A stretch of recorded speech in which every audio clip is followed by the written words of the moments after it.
जैन प्यारे बच्चों, आप सभी का फोर्स डिफेंस एकेडमी के इस यूट्यूब चैनल में स्वागत है।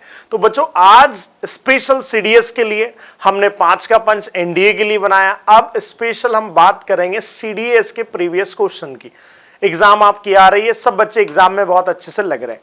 हम आज का जो पेपर बच्चों डिस्कशन करेंगे, देखो आपको स्क्रीन पर यहां दिख रहा होगा, ये जो पेपर हम लेकर आए हैं बच्चों, ये दिख रहा है आपको 2016। देखो कब का दिख रहा है बच्चों, 2016 का पेपर है। कब का पेपर है, 2016। और 2016 में कौन सा अटेम्प्ट का पेपर है, फर्स्ट यानी अप्रैल अटेम्प्ट का जो पेपर है वो यहां हम डिस्कस कर रहे हैं। ठीक है बच्चों, चलो। और सेट कौन सा है, ए है। कौन सा सेट है, ए आपके बीच में डिस्कस कर रहे हैं। सबसे पहले हम जो डिस्कशन करेंगे वो करेंगे पॉलिटी का। किसका पढ़ेंगे, कॉन्स्टिट्यूशन, पॉलिटी, राजनीति का हम डिस्कशन करेंगे। इंपॉर्टेंट लेक्चर है, बहुत बेनिफिशियल रहेगा, इसलिए इस लेक्चर को बड़े ध्यान सुनिए कि पॉलिटी के क्वेश्चन याद रखना, सारे के सारे बनेंगे आपसे। बस इस लेक्चर को, या जो लेक्चर हम कंटिन्यू डालेंगे जिसमें मैं डिस्कशन आपको पॉलिटी का करवाऊंगा, हिस्ट्री का करवाऊंगा, फिर उसके बाद हम आगे बढ़ेंगे।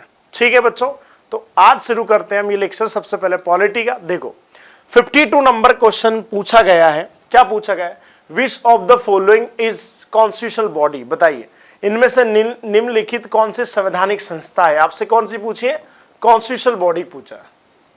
तो देखो, national Commission for Scheduled tribe आप पढ़ते 338 बी में पढ़ते हैं, तो स्वाभाविक बात है संवैधानिक संस्था है। नेशनल कमीशन फॉर वुमेन ये संवैधानिक संस्था नहीं है। नेशनल कमीशन फॉर माइनॉरिटी ये भी संवैधानिक संस्था नहीं है। लिंग्विस्टिक माइनॉरिटी जरूर है। नेशनल ह्यूमन राइट कमीशन, राष्ट्रीय मानवाधिकार, ये भी नहीं है। आप अगर यहां 4 ऑप्शन में से देखोगे तो आपको एक ही लगेगा, और पूछा गया संवैधानिक निकाय, तो आपका आंसर क्या हो जाएगा, ओनली 1 हो जाएगा कि भाई National Commission for Scheduled Tribe ही क्या है, कॉन्स्टिट्यूशनल बॉडीज है यहां पर। तो आप बड़े ध्यान से जब पढ़ेंगे तो आपको सारी चीजें याद रहेगी प्यारे बच्चों, इसलिए बहुत अच्छे से इन चीजों को समझना है। 2016 का पेपर हम डिस्कस कर रहे हैं। चलो नेक्स्ट, 62 नंबर पर है, The President of India shall have the power to appoint the remove and the Speaker of Lok Sabha। देखो आप बड़े अच्छे, भारत के राष्ट्रपति को लोकसभा अध्यक्ष की नियुक्ति और हटाने की शक्ति है। लोकसभा अध्यक्ष खुद तो लोकसभा के सदस्य चुनते और लोकसभा के सदस्य ही हटाते, तो पहला तो हो गया गलत। दूसरा, the speaker has to discharge function of his office himself throughout his term and cannot delegate his function to the deputy speaker during his absence from the sessions during his illness। देखो अब क्या कर रहे हैं कि अध्यक्ष अपने कार्यकाल के कृत्यों का निर्वहन अपने पूरे कार्यकाल के दौरान स्वयं करना होता है। वह स्टेशन से अपनी अनुपस्थिति या अपनी बीमारी के दौरान अपने कृत्यों को उपाध्यक्ष को प्रवर्तित नहीं कर सकता है। देखो, डिप्टी स्पीकर इसलिए बनाया जाता है कि इन द केस अगर स्पीकर ऑफ एब्सेंस होता है, काम नहीं कर पा रहा, डिप्टी स्पीकर उसका काम करेगा। यहां क्या बोल रहा है, नहीं डिप्टी स्पीकर काम नहीं करेगा, सिर्फ स्पीकर करेगा। तो अगर ये भी गलत है और ये भी क्या हो जाएगा, गलत। आपसे क्या पूछा है, कौन सा स्टेटमेंट करेक्ट है, भाई कोई करेक्ट नहीं, दोनों गलत है। तो आंसर क्या हो जाएगा प्यारे बच्चों, ऑप्शन हो जाएगा आपका डी, ना तो एक सही है ना दूसरा सही है। ठीक है, चलो next, the second administrative reforms commission 2005 was concern with. देखो, द्वितीय प्रशासनिक सुधार आयोग 2005 किससे संबंधित है। आप जब एडमिनिस्ट्रेशन रिफॉर्म कमीशन पढ़ते हैं तो पहला आपको याद आता है मोरारजी देसाई की अध्यक्षता में जो 1967 के समथिंग बना था। दूसरा आप पढ़ते 2005 में वीरप्पा मोइली और इनकी अध्यक्षता में बना था। तो उसने क्या कहा था, उसमें से कौन सा पॉइंट था जो उन्होंने कहा था, उन्होंने कहा क्या, reform in institution arrangements for good governance, good governance चलाने के लिए अच्छे अच्छे इंस्टीट्यूशन का रिफॉर्म करना चाहिए। Reform in Indian penal code, the criminal justice system, जो हमारा क्रिमिनल जस्टिस सिस्टम उसमें बदलाव करना चाहिए। Creating an ombudsman mechanism for reduction of corruption in public life. Ombudsman वही लोकपाल की तरह संस्था, अगर करप्शन खत्म करना है तो वो लाना चाहिए। या devising new measures for urban governance and management, यानी उत्तम शासन के लिए प्रशासनिक व्यवस्था, संस्थानिक व्यवस्था में सुधार, भारतीय दंड संहिता और आपराधिक न्याय प्रणाली में सुधार। सार्वजनिक जीवन में भ्रष्टाचार को कम करने के लिए लोकपाल तंत्र का सृजन करना और शहरी शासन प्रबंध के नए उपाय निकालना। इसमें से आपको 2005 का बताना। देखो सबसे महत्वपूर्ण चीज बच्चों, इस कमीशन ने फर्स्ट वाला आंसर है, उत्तम शासन के लिए संस्थानिक व्यवस्था में सुधार। जितने भी इंस्टीट्यूशंस हैं हमारे, रिफॉर्म है, गुड गवर्नेंस के, उनमें हमें सुधार करना पड़ेगा, उनमें बदलाव करना पड़ेगा। ये बात प्रशासनिक सुधार अधिनियम 2005 में भूली गई थी, तो इसका आंसर ए हो जाएगा। Next, as per the constitution of India the writ of prohibition related to an order. Prohibition, Bharat के संविधान के अनुसार प्रतिषेध रीट किस आदेश से संबंधित, प्रतिषेध आपको बताना है किससे संबंधित है। पहला पढ़िए, issued against judicial and quasi judicial authority, न्यायिक और न्यायिकल प्राधिकार के खिलाफ आदेश दिया जाता है। दूसरा, to prohibited inferior court from proceeding in a particular case where is not no jurisdiction to try, अवर न्यायालय को किसी विशिष्ट मामले में जहां से विचार करने की अधिकारिता नहीं है कार्रवाई करने से रोकना। और सी है, to restrain a person from holding a public office to which is not entitled, किसी व्यक्ति को किसी सार्वजनिक पद को वहां हकदार नहीं हो धारण करने से रोकना। अब देखो 5 रीट में ईबीएस कॉर्पस पढ़ते हैं जो बंदी के लिए। दूसरा होता है मैंडमस। क्या होता है बच्चों? मैंडमस। मैंडमस में किसी कोई व्यक्ति काम नहीं कर रहा है तो इशू की जाती है, कोई पब्लिक सर्वेंट।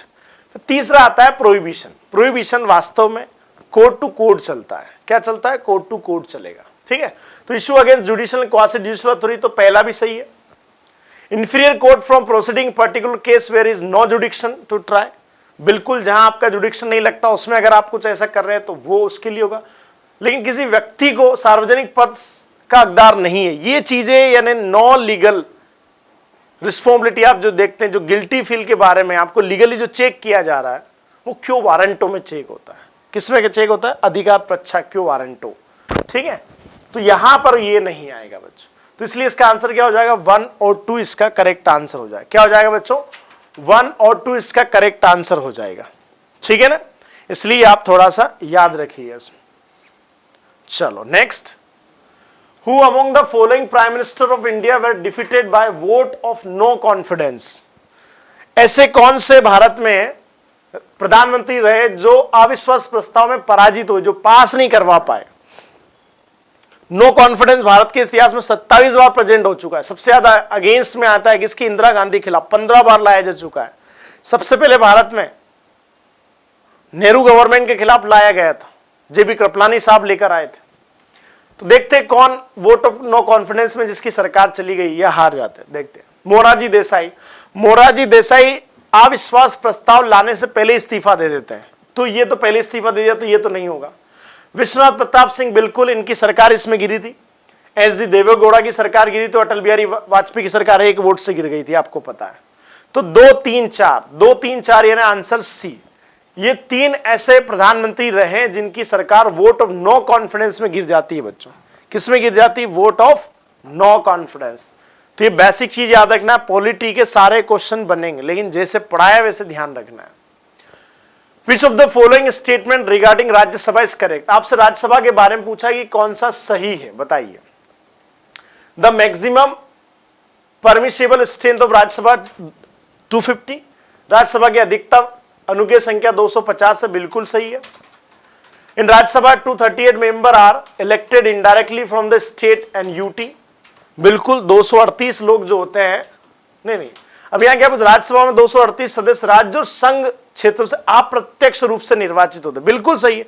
जनता वोट नहीं करती ना, एमएलए वोट कर रहे हैं, तो ये भी सही है, ये भी सही, ये भी सही। तीसरा, it share legislative power equally with the Lok Sabha in matters such as creation of all India service, अखिल भारतीय सेवाओं के सृजन जैसे मामलों में इसकी लोकसभा के साथ समान रूप से विधायी शक्तियां हैं, ये गलत है। आर्टिकल 312 पढ़ते ही स्पेशल पावर राज्यसभा का है बच्चों। किसका है? Special power. तो इसमें राज्यसभा की ही शक्तियां हैं, ना कि लोकसभा की। तो इसमें से ये गलत हो जाएगा। तो सही कौन से हो गए? 1 और 2। देख लीजिए 1 और 2 कहा है, आंसर ए इसका सही आंसर हो जाएगा। आपने क्लास में जैसे पढ़ाए वैसे आप उसको एनालिसिस करके आंसर दीजिए, सारे क्वेश्चन बनेंगे। Next, which of the following statement relating to the office of president of India are correct? बताइए, भारत के राष्ट्रपति के पद से संबंधित निम्नलिखित में से कौन सा कथन सही है? कौन सा कथन सही है? आपको सही आता है। अधिकतर क्वेश्चन नॉट करेक्ट पूछे जा रहे हैं, लेकिन यहां पर सही बताना है। देखिए आप भाई, सही क्या है? President has to power to grant pardon to a criminal in special cases. राष्ट्रपति को किसी विशेष मामलों में किसी अपराधी को क्षमादान की शक्ति है। बिल्कुल है, बिल्कुल है ना, राष्ट्रपति करता है क्षमादान है। President can promulgate ordinance even when the parliament is in session. राष्ट्रपति अध्यादेश प्रख्यापित तब भी कर सकता है जब संसद सत्र में नहीं। भाई, पहली कंडीशन हम देखते हैं कि जब सत्र में ना हो तब अध्यादेश लाया जाता है, और अगर सत्र में तब अध्यादेश लाए तो अध्यादेश मान्य नहीं होगा, तो ये हो जाएगा गलत। दूसरा, the president can dissolve the Rajya Sabha during emergency. Rajya Sabha is a permanent house, emergency हो कुछ भी हो, राज्यसभा कभी भंग नहीं होती, तो ये भी गलत हो जाएगा। चौथा देख लेते हैं, president has to power to nominate 2 member in the Lok Sabha from Anglo Indian community. देखो, अब ये इस हिसाब से सही जाएगा क्योंकि 2019 में हटाया, हम पेपर डिस्कस कर रहे हैं 2016 का। 2019 में एंग्लो इंडियन रिमूवल जो है वो हटा दिया गया, लेकिन उस हिसाब से, उस जमाने के हिसाब से ये आंसर सही होगा। तो हम 2016 के हिसाब से जो आंसर देंगे वो कौन सा हो जाएगा? 1 और 4, 1 और 4 आंसर सही हो जाएगा। लेकिन अगर ये क्वेश्चन आप पूछा जाएगा तो आपका आंसर ओनली 1 होगा, क्योंकि जो इसमें ऑप्शन में नहीं है। आपको होगा तो इसमें ओनली 1 आएगा, क्योंकि अब राष्ट्रपति के पास वो 2 एंग्लो इंडियन को नहीं है, क्योंकि वो हटा दिया गया प्रोविजन। तो देखो, आपने जो पढ़ा वैसे ही क्वेश्चन बन रहे हैं। नेक्स्ट क्वेश्चन आ जाते हैं, which of the statement given below the correct? बताइए इनमें से फिर करेक्ट पूछा आपसे। The idea of common civil code is a set for in article 44 of the constitution of India. बिल्कुल सही है। समान सिविल संहिता का आदर्श भारत के संविधान के अनुच्छेद 44 में, बिल्कुल एक समान नागरिक संहिता डीपीएससी में 44 में दे रखी है। Second, in certain respect the high court in India have been given more extensive power than the supreme court. जी हाँ, कुछ विषयों में भारत में उच्च न्यायालय को उच्चतम न्यायालय से अधिक विस्तृत शक्तियां दी गई है। किसको?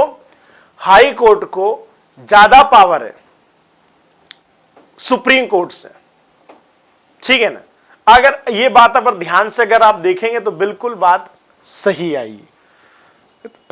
रीड जुडिक्शन जब आप पढ़ते हैं तो हाई कोर्ट के पावर सुप्रीम कोर्ट से ज्यादा मिलेंगे आपको। ठीक है बच्चों, next, supreme court of India, the first fully independent court for the country was set up under the constitution of India 1950। देखो, भारत का उच्चतम न्यायालय, देश के प्रथम पूर्ण रूप से स्वतंत्र न्यायालय, भारत के संविधान के अधीन 1950 में स्थापित किया गया। बिल्कुल 28 जनवरी 1950 भारत का सुप्रीम कोर्ट स्थापित हुआ। तो ये तीनों ही कंटेंट आप पढ़ेंगे तो सही प्राप्त होंगे, इसलिए इसका आंसर हो जाएगा ए। 1, 2, 3 इसका करेक्ट आंसर होगा। ठीक है, चलो next, in which of the following article scheduled constitution of India with the autonomous district council? बहुत बढ़िया क्वेश्चन पूछा है। निम्नलिखित में से भारत के संविधान के किस एक अनुच्छेद अनुसूची का संबंध स्वशासी जिला परिषदों से है? देखो, 8th शेड्यूल में तो भाषाएं हैं, तो यहां तो होगा नहीं।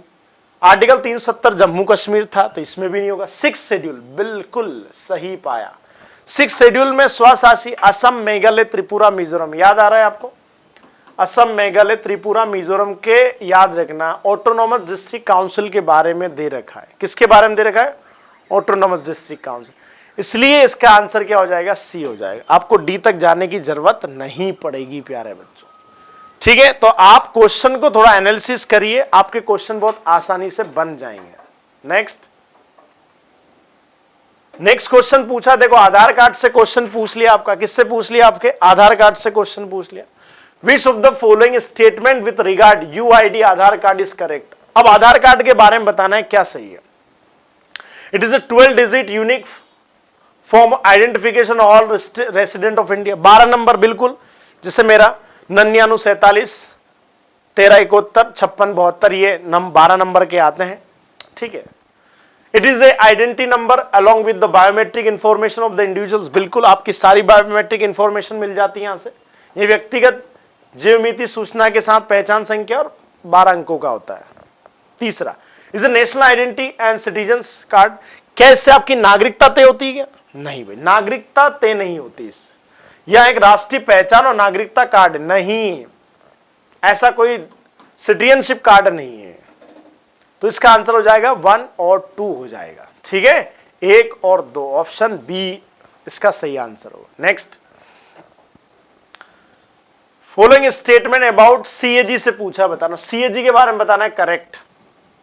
CAG will hold office for a period of 6 years from the date he assume his office. He shall vacant office attain the age of 65 or if or earlier expiry of 6 years. बिल्कुल सही है, हम पढ़ते हैं 6-65 वर्ष, जो भी दोनों में से पहले हो। सीएजी पद ग्रहण करने की तिथि 6 वर्ष तक पद धारण करेगा। वह 65 वर्ष की आयु पूरी कर लेने पर यदि उसे 6 वर्ष की अवधि समाप्त होने से पहले हो तो पद रिक्त कर देगा। सही है। CAG, the power of CAG are derived from constitution of India. CAG की शक्ति भारत के संविधान से उत्पन्न होती है। बिल्कुल सही है। C is a multi-member body appointed by the President of India in consultation with PM and Council of Ministers. ऐसा कुछ भी नहीं होता। CAG प्रधानमंत्री मंत्रिपरिषद की सलाह पर भारत के राष्ट्रपति द्वारा नियुक्त किया जाता है, बहुसदस्य निकाय नियुक्त किया जाता है, लेकिन बहुसदस्य ने एक ही होता है इसमें, तो ये गलत हो जाएगा। ठीक है, नेक्स्ट चौथा देख लेते हैं। CAG may be removed by the President only on address from both house of parliament on the ground of proved misbehaviour incapacity. ये बिल्कुल सही जाता है। सीएजी को तभी हटा सकते हो आप जब सिद्ध कदाचार असक्षमता के आधार पर संसद के दोनों सदनों द्वारा समावेदन किए जाने पर राष्ट्रपति हटा देगा। तो देखो क्या आंसर हो गया, 1 2 4 1 2 4। देख लीजिए कहां आ रहा है 1 2 4, ए में आ रहा है। कहां आ रहा है बच्चों, ए में आ रहा है। तो आंसर क्या हो गया आपका, ए हो गया।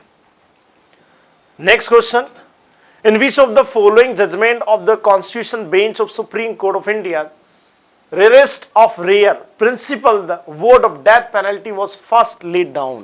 पहली बार भारत के उच्चतम न्यायालय की संवैधानिक न्यायपीठ ने निम्नलिखित में से किस एक निर्णय में मृत्युदंड अधिनिर्णित करने के लिए विरलों से विरलतम सिद्धांत में पहली बार अधिकथित किया था? कि रियर से रियर्स मतलब जो बहुत ज्यादा ही व्यक्ति ऐसा हो रहा है कि बस मरने वाला है या उसकी बीमारी ठीक नहीं हो रही, तभी डेथ पेनल्टी के बारे में कुछ कहे। तो ये कौन सा मामला था? Bachan Singh versus state of Punjab, Gopalachari state versus Kerala, doctor Upendra Baxi versus state of UP, या Tukaram versus state of Maharashtra. देखो अगर आप देखेंगे तो सुप्रीम कोर्ट की बहुत सारी डॉक्ट्रिन्स आती है बच्चों। क्या आती है? बहुत सारी डॉक्ट्रिन्स आती है। कौन सी डॉक्ट्रिन कब दी गई हमें पता होना चाहिए। तो ये केस रियर से रियरेस्ट अगर पूछा जाए आपसे तो ये बोला गया था बच्चन सिंह वर्सेस पंजाब स्टेट के मामले में बोला गया। किसमें बोला गया था? बच्चन सिंह वर्सेस पंजाब स्टेट के मामले में फैसला दिया गया था प्यारे बच्चों। तो याद रखना ये डॉक्ट्रिन कब दी गई, ठीक है ना। जैसे बेसिक स्ट्रक्चर पूछ लिया जाता है, डॉक्ट्रिन ऑफ एक्लिप्स पूछ ली जाती है, कब कौन से सिद्धांत में दी गई थी। Next, consider the following statement about the president of India के बारे में देखना है। President has right to address, to send message the Council of Minister to elicit specific information. अगर राष्ट्रपति को विशिष्ट जानकारी पाने के लिए मंत्रिपरिषद को संबोधित करने का और संदेश भेजने का अधिकार है, बिल्कुल है। President can call for information relating to proposals for legislation.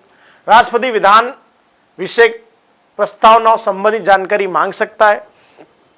All decision of Council of Minister relating to administration of union must be communicated to the president.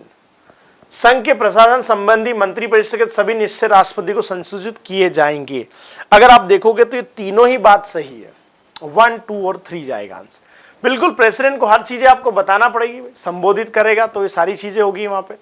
कोई भी विषय के बारे में जानकारी मांग सकता है और कोई प्रशासन संबंधी कोई भी सूचना है तो राष्ट्रपति को सूचना देना पड़ेगी आपको, ठीक है, सही है। Next, in which one of the following case the constitution validity of Muslim women protection of right of divorce 1986 was upheld the Supreme Court of India? निम्नलिखित में से किस एक मामले में भारत के उच्चतम न्यायालय द्वारा मुस्लिम स्त्री अधिनियम 1986 की संवैधानिक वैधता को अनुमोदित किया गया था? देखो ये केस बड़ा फेमस था। एक में 3 तलाक का मामला होता है, एक में संवैधानिक व्यवस्था को सही किया गया था। तो याद रखना ये केस था दानियाल लतीफी बनाम गवर्नमेंट ऑफ इंडिया। याद रखना कि आंसर इसका शाह बानो बेगम दे देंगे। शाह बानो बेगम का मामला 3 तलाक से संबंधित है। किससे संबंधित? 3 तलाक से। लेकिन यहां validity of Muslim women, constitution जो है उसको वैलिड किया गया कौन से मामले में किया? Daniel Latif versus union of India में किया गया था 1986 में। ठीक है, याद रखिए। Next, which of the following statement with regard to the preventive detention in India are correct? preventive detention आप जानते हैं आर्टिकल 22 में पढ़ते हैं आप। एक पढ़ते हैं पनिटिव और एक पढ़ते हैं प्रिवेंटिव। प्रिवेंटिव में आप पढ़ते हैं कि जिसमें अपराधी में अभी दोष साबित नहीं हुआ है लेकिन वो अपराधी है या भविष्य में अपराध कर सकता है, तो उसको बचाने के लिए क्या ऐसा कुछ किया जा सकता है जिसमें आप मीसा कानून आपने उसमें एनए से पढ़ा है, पोटा अधिनियम में, बहुत सारे अधिनियम, कॉपे पोसा, बहुत सारे अधिनियम पढ़े आपने। The detenu has no right other than those mention in clause 4-5 in article 22 of the constitution of India. क्या यहां पर इसको मेंशन किया गया है? ठीक है। दूसरा कि निरुद्ध व्यक्ति को भारत के संविधान के अनुच्छेद 22 के खंड 4-5 में निम्नलिखित अधिकारों के सिवा कोई अधिकार नहीं है, ऐसा उसमें कहा गया है क्या? नेक्स्ट, उसके द्वारा the detention had to right to challenge detention order and ground that was already in jail when the detention order was passed. निरुद्ध व्यक्ति को निरोधादेश को इस आधार पर चुनौती देने का अधिकार है कि जब निरोधादेश पारित किया गया था तो वह उससे पहले से ही जेल में था।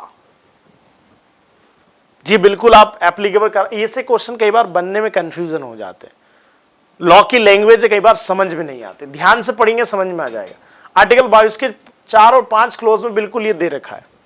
और ये बात ऑलरेडी अगर वो जेल में है, डिटेंशन ऑर्डर अगर पास होता है तो याद रखना वो उस राइट को चैलेंज किया जा सकता है। The detain can claim bail on the ground that has been in prison was beyond 24 hours without order of magistrate. निरुद्ध व्यक्ति पर इस आधार पर जमानत का दावा कर सकता है कि वह मजिस्ट्रेट के किसी आदेश के बिना ही 24 घंटे से अधिक कारागार रह चुका हो। याद रखना, यह पनिटिव लागू नहीं हो रहा है कि 24 घंटे में छोड़ देंगे आपको, यहां प्रिवेंटिव है जिसमें 24 क्या 3 महीने तक नहीं छोड़ेंगे आप। तो ये हो जाएगा गलत, ये हो जाएंगे सही। तो आंसर हो गया 1 और 2, आंसर हो गया आपका ए। क्या हो जाएगा? ए आंसर हो जाएगा। Next, a member of Lok Sabha does not become disqualified to continue as a member of House if the लोक सभा कोई सदस्य सदन का सदस्य बने रहने से निर्हर्तित नहीं हो जाता। किस कंडीशन में वो डिस्क्वालीफाई नहीं होगा बताना है आपको। पहली condition, voluntary give up is her membership of political party from which was elected. बिल्कुल, अगर वो किसी खुद दल से निर्वाचित होकर आया है और स्वैच्छिक रूप से अपनी सदस्यता छोड़ दे तो बिल्कुल डिस्क्वालीफाई हो जाएगा। दूसरा, is expelled by political party from which he is been elected from the house. जिस राजनीतिक दल से सदन में निर्वाचित हुआ था उससे निष्कासित कर दिया गया है। तो कई बार सदन के सदस्य निष्कासित होते, कोई बड़ी बात नहीं है।